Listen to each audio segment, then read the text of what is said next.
Hello everyone, Melody here, mama of 4 in our blended family of 6, and today's going to be a little bit different. I'm going to do a little bit of a review of a resource that I have used in my home called the Tuttle Twins, and I'm going to try really hard to not let this turn into a rant. So, if you're brave enough to follow along and risk my ranting, then stick with me and let's jump into talking about these books. Thank you for joining me today. If you're new to our channel, I have been homeschooling for 8 years. We have gone through a variety of curriculum and resources, and this channel is all about sharing our homeschooling journey with you, talking to you guys about different resources and curriculum that we have tried along the way so that we can give you ideas on what might look good in your home too, if you like it.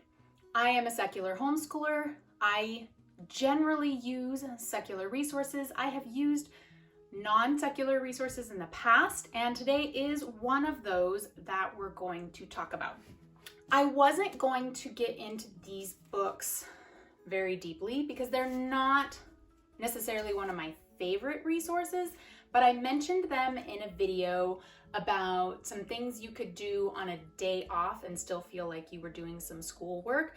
And I received some very passionate feedback about these books, and I wanted to address some of the things that got brought up in that conversation. To start off, these books were given to me as a gift by a family member, and anytime I have a new curriculum that comes my way, I like to check it out. I like to try new things. I do not generally read reviews for curriculums unless I'm looking to purchase them. If something has come my way, I will check it out because I would rather look into it myself and experience it myself and then decide whether or not it's a good fit for our family or not. Because what somebody else says is a good fit for them might not match how we choose to use that material. Now, I probably would not have purchased these if I was just looking for materials. These are not secular materials, and so at this point I wouldn't have, just because I've made a conscientious choice to stick with secular materials. In the past, I've used materials like The Good and the Beautiful, and they were great, but I had to do a lot of editing along the way, and as a secular homeschooler, that gets a little bit irritating to always have to cut out different passages and different pieces of the materials just to be able to present them to your kids without the theology. Now this one, because it wasn't a curriculum and we didn't have a lot of materials on economics, I decided we would look at them anyway. Now, some people maybe will go through and they will read all of the books before they present them to their children. I'm not one of those people. Frankly, I do not choose to prioritize my time that way. Could I, if I wanted to? Yes, but my time is precious to me. I have a lot of things going on, and so usually when we have something like this, instead of just giving it to the kids because I'm not really sure what it is, I will read it with them. And so that way, when we come across things that maybe I'm like, I'm not really into that, we can address it together. And I'm very much of the mind that you can find value in almost anything. I know there's going to be people out there that disagree with me. I know there's going to be people out there that will say, okay, well, this company or that company has this agenda or that agenda. And I would just say, that's fine. Then don't use those materials. If that's what makes you feel better, don't use them. If I know about a company or a program that has an agenda and I don't agree with it, I too will choose not to support that company, which is why I do research before I purchase materials. But like I said, these came across my desk and I did not purchase them. They were gifted to us. And so here's the thing. These books are supposed to be about economics, and they do touch on religion a little bit. They have some great child-friendly ways of explaining economics. I'm not going to take away from that because it has some other things that I don't like. I'm going to take what I like and I'm going to leave the rest. But let's talk about them, not all of them piece by piece, but some of them. So for example, the first book that we read was The Law. In this book, it talks about there's an older gentleman, he grows his tomatoes, he shares them with his neighbors, but he doesn't feel like the government should force him to share with his neighbors. And so it's basically, it's getting into a little bit about the concept of the government forcing you to give away your things for other people. I wasn't a huge fan of the start off on this. For starters, there were some racial stereotypes. Most of the characters in these books are Caucasian, and I do like to provide books that provide a little bit of a variety as far as race, ethnicity, etc. And the only person in this book that was of any other race or ethnicity other than Caucasian was the person that they used for the example of somebody that was stealing. And so I could see why somebody would read this book and have a problem with it. But we sat down and we read it together. And what I did was we used this book as an example of stereotypes. What are stereotypes? Why are they not okay? How are they inside the things that we see and hear subtly and that we might not notice, in an effort to draw my children's attention to that issue, because we looked at it together, and so we were going to talk about it and use that. It also talked about, in my opinion, this book was more about our social support systems that the government has in place. Now, I'm not going to get into politics with you guys. We all have our own views on those. But what I did, and the pieces of this that I didn't agree with, we talked to our children about, okay, this is the way some people look at this. This is the way we look at this in our home. And here are some other viewpoints. Let's talk about those, what they look like, compare them. What do you think? Give them a chance to think that through.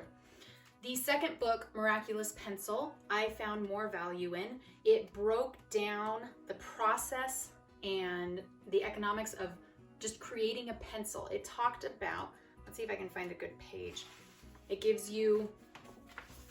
It talks about all the different pieces that go into creating and building a product. I have no problem with this. This is a good thing. This is what we're trying to get out of these books.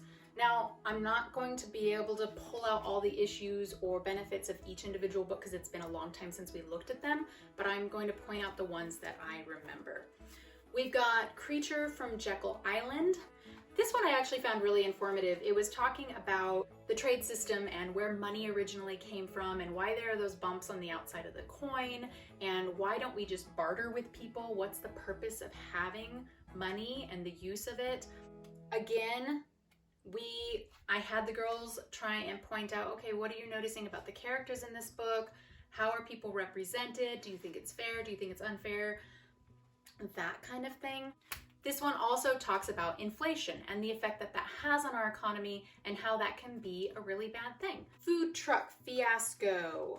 This one, there was a little bit more diversity in the characters. I don't think it was adequate enough, but there was some. So I appreciated that change. And I'm going through these books in order that they were published. This book is talking about big businesses versus small businesses and how sometimes those bigger businesses have the ability to influence or impact the laws in a way that benefits them, but might do harm to a smaller business. So all of these books had their little issues that popped up. And just like I went into detail in the first one, we discussed them. Road to Serfdom talks about how certain laws can affect people in unknown ways. How when you build like a giant resort, it's going to affect the economy, it's going to affect things in your area, it's going to affect the smaller businesses, the people that live there, that kind of stuff. And so again, a good opportunity for us to talk about those laws, what they look like, what's good, what's bad, how much do we in our home feel the government should be involved in our lives, where is its place, what is a good time for them to step in, what is a good time for it to be smaller government, larger government, that kind of stuff. And so these books as a whole, there are 3 more here, but these books as a whole have been a great starting off point for a lot of discussion, and I really appreciate that. The little pieces that we get from these, like talking about, there's this whole one about choosing non-aggression, revenge doesn't help anybody, and it's better to try and meet negative with kindness when you can. This is a philosophy that I support and that we support in our house.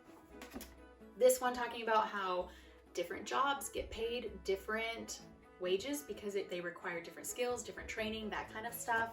And then the last one was about the two kids were trying to build their own business. So it talks about the things that go into building a business, the different things you have to consider, your costs and your profits, that kind of thing. Now, these books all were written by a company that I believe has an agenda, has a political agenda. But like anything else, I can choose to use what I like out of it. I can choose to use the things I don't like as a learning opportunity. And I have no qualms with my children being exposed to things that I might not entirely agree with, because I don't want to fill their days and their lives with things that I have glossed over, so that all they're getting are the things that I want them to see. That, in my mind, is indoctrination, and I have an issue with indoctrination. And so I want them to be exposed to all kinds of things. We can have open discussions and dialogues about that, and they can make their own decisions as they get older.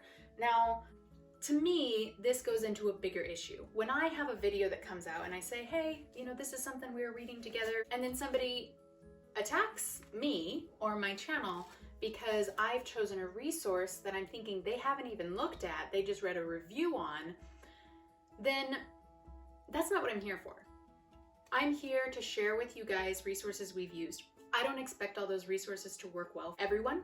I don't expect them to be the right fit for everyone. I just want to give you guys a chance to see what is out there so you can get a closer look at it and decide for yourself what works, what doesn't work, what do you want in your home, what do you not want in your home.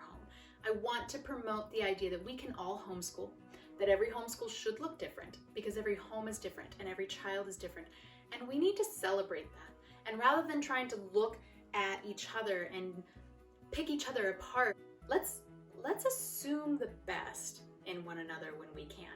And if we're wrong, well, it doesn't make me a bad person for assuming the best in someone else. If they've done something that is not okay or that is wrong, that's on them, not on me.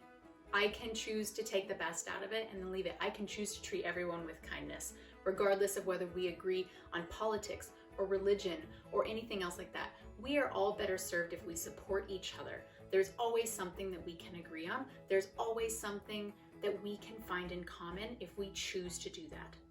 Or we can choose to be divisive, and we can choose to try and push other people away, and we can choose to have our own groups and tear each other apart because we don't agree on this, that, or the other thing. But where does that get us? In my opinion, not very far and not in a good place. So I would ask, if you are on my channel to share curriculum and to support other homeschoolers and to have ideas from our homeschool experience, then I am so glad that you are here. Thank you for joining us. Thank you for subscribing and liking.